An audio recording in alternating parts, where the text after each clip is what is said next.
Bonjour à toutes et à tous et bienvenue pour le Commodities Market Report. Yoav Dizar, ravi de vous retrouver. Je vous souhaite à vous tous une très bonne année 2016, meilleurs vœux pour cette année sur le plan personnel et sur le plan professionnel, notamment sur le trading. Donc avant de commencer ce point de marché, je vous laisse prendre connaissance de l'avertissement lié au risque de trading. Comme vous le savez, négocier sur marge sur le marché des devises ou via des produits CFD comporte un risque élevé et ne peut être recommandé à tout investisseur. FXM et DeliFX ne pourront en aucun cas être tenus responsables de pertes ou dommages occasionnés, incluant sans restriction des pertes ou manques à gagner qui pourraient découler directement ou indirectement de l'utilisation de ces informations.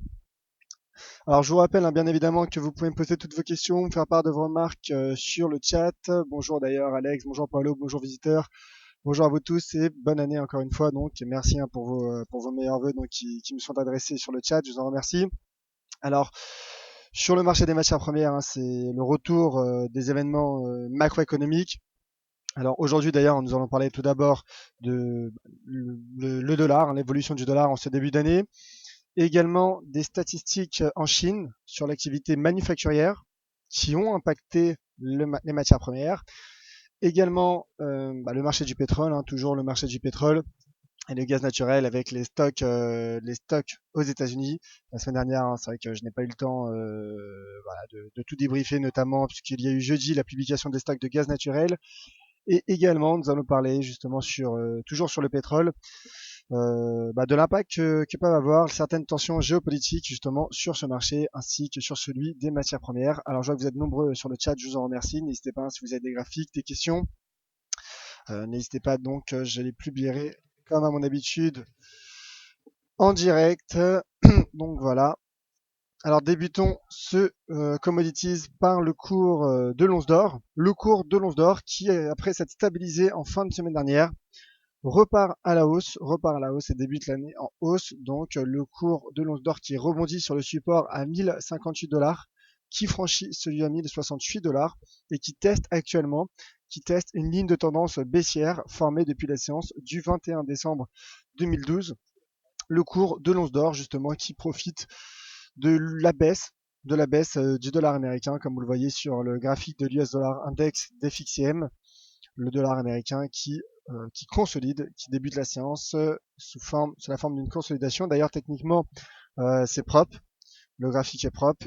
Il se replie sous cette ligne de tendance haussière formée depuis la séance du 24 août et le fameux lundi noir, la mini crash, donc suite aux craintes liées à l'économie chinoise.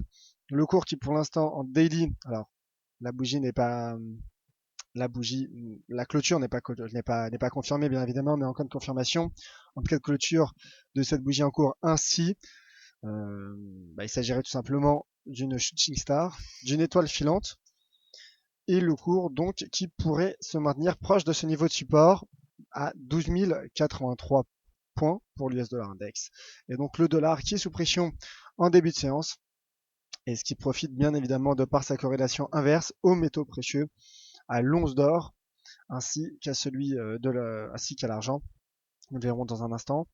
Donc techniquement, le cours teste une ligne de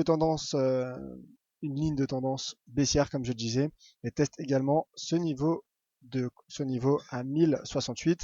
L'indicateur de momentum RSI se dirige vers la zone de surachat, et donc le cours qui à très court terme en intraday, pourrait poursuivre sa hausse, pourrait poursuivre sa hausse et passer au-dessus des 1075$. Toutefois, à moyen terme, je reste baissier sur le cours de l'once d'or. Je reste baissier donc déjà d'un point de vue macroéconomique, d'un point de vue fondamental. J'ai un scénario haussier sur le dollar américain.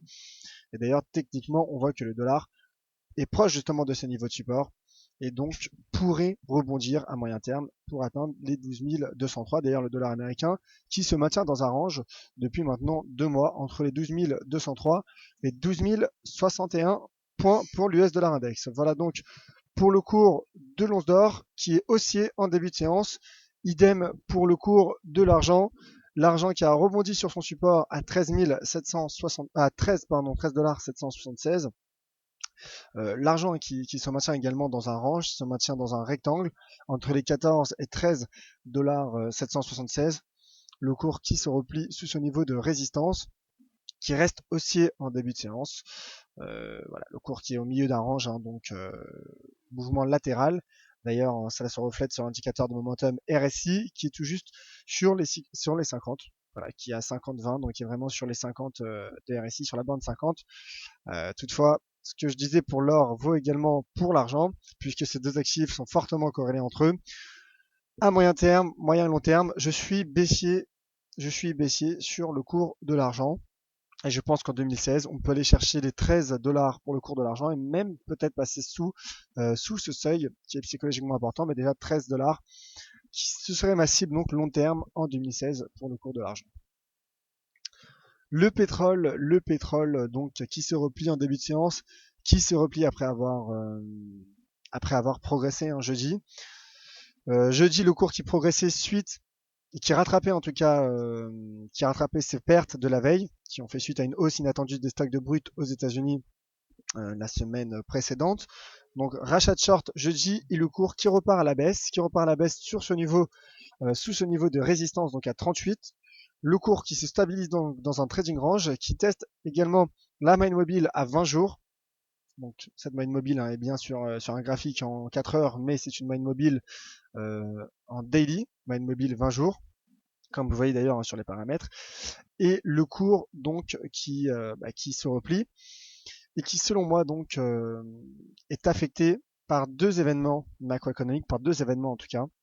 Tout d'abord, les statistiques sur l'activité manufacturière en Chine qui sont ressorties décevantes.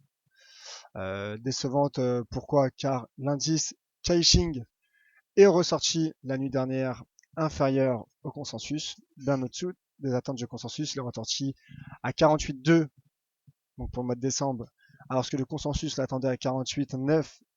Et d'ailleurs, le chiffre précédent s'est élevé à 48,6. Et également, donc le 1er janvier, donc dans la nuit du 31 au 1er janvier, il y a également eu l'indice manufacturier en Chine. Et cette fois, c'était pas selon l'agence Caixin, mais selon le gouvernement, qui est ressorti conforme au consensus et donc qui a déçu. Et d'ailleurs, il y a également eu les publications sur l'indice non manufacturier, également dans la nuit du 31 au 1er janvier, qui est ressorti inférieur aux chiffres précédents, et donc une activité manufacturière chinoise qui est décevante, et donc ce qui met sous pression de manière générale le secteur des matières premières, mais d'autant plus donc le pétrole, puisque je rappelle que la Chine est le deuxième consommateur et le deuxième pays consommateur de pétrole au monde.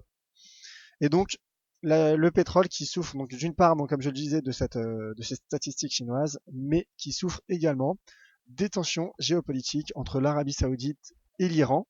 Je rappelle que l'Iran pourrait très prochainement de nouveau exporter son pétrole ainsi que son gaz naturel d'ailleurs. Et je rappelle hier que l'Arabie Saoudite hier a annoncé la rupture, la fin de ses relations diplomatiques avec l'Iran. L'Arabie Saoudite qui est également qui est le plus gros exportateur de pétrole. Et comme vous le savez, le marché n'apprécie pas généralement ce manque de visibilité.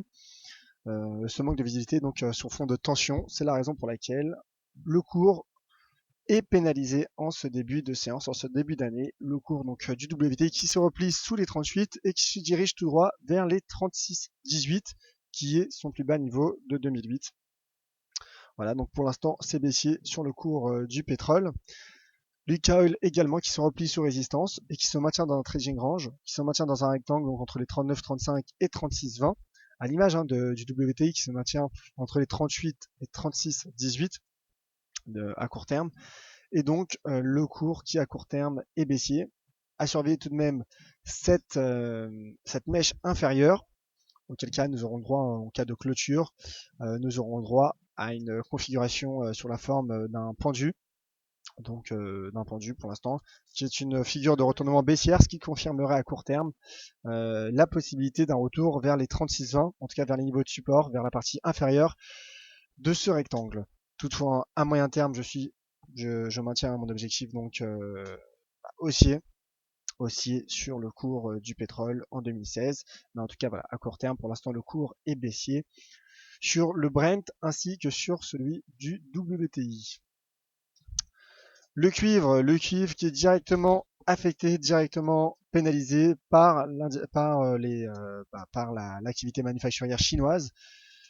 Le cours du cuivre qui se replie après un bull trap, donc après avoir tenté une sortie par le haut de ce range, en tout cas après avoir tenté un franchissement de cette résistance à 2,14 $, le cours qui finalement se replie, atteint donc le niveau à 2,10 $ et teste actuellement et sur support à 2,075 $. Alors 2,075 $, c'est quoi? C'est tout simplement un niveau de support en dessous duquel le cours n'a plus clôturé depuis le 18 décembre, depuis la séance du 17 décembre.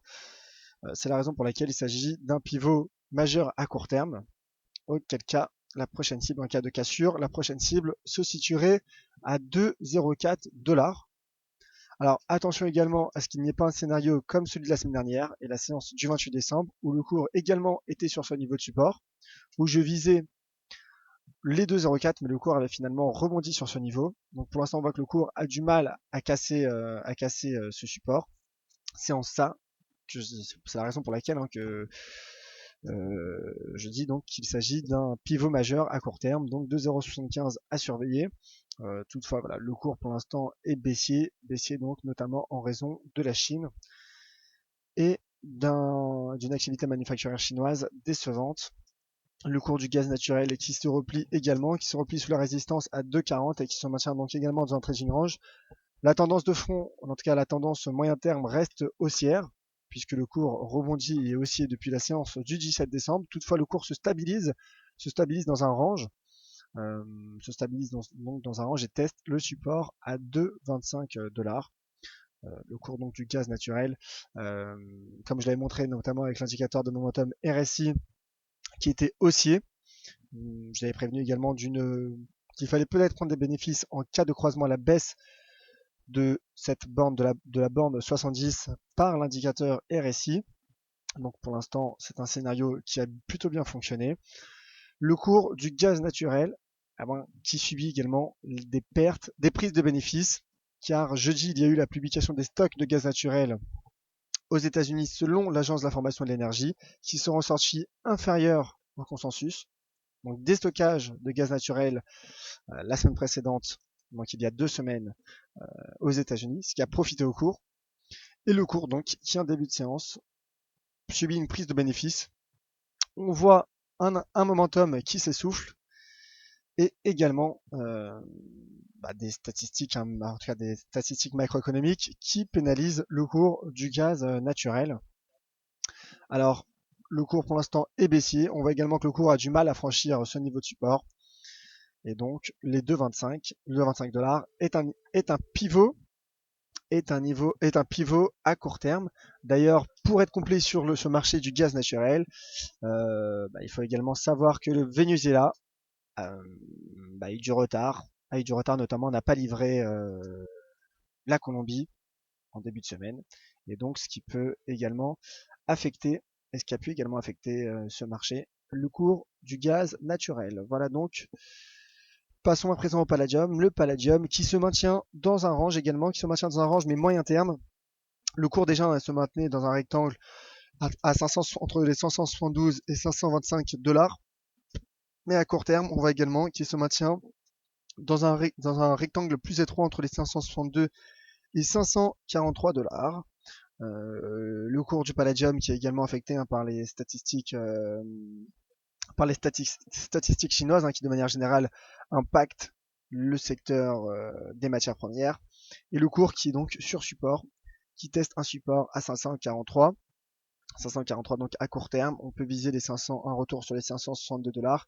Toutefois, une cassure permettrait de viser les 535 puis les 525 $, qui, comme je le disais, n'oublions pas, est un niveau de support moyen terme, long terme, même depuis quasiment 2 mois.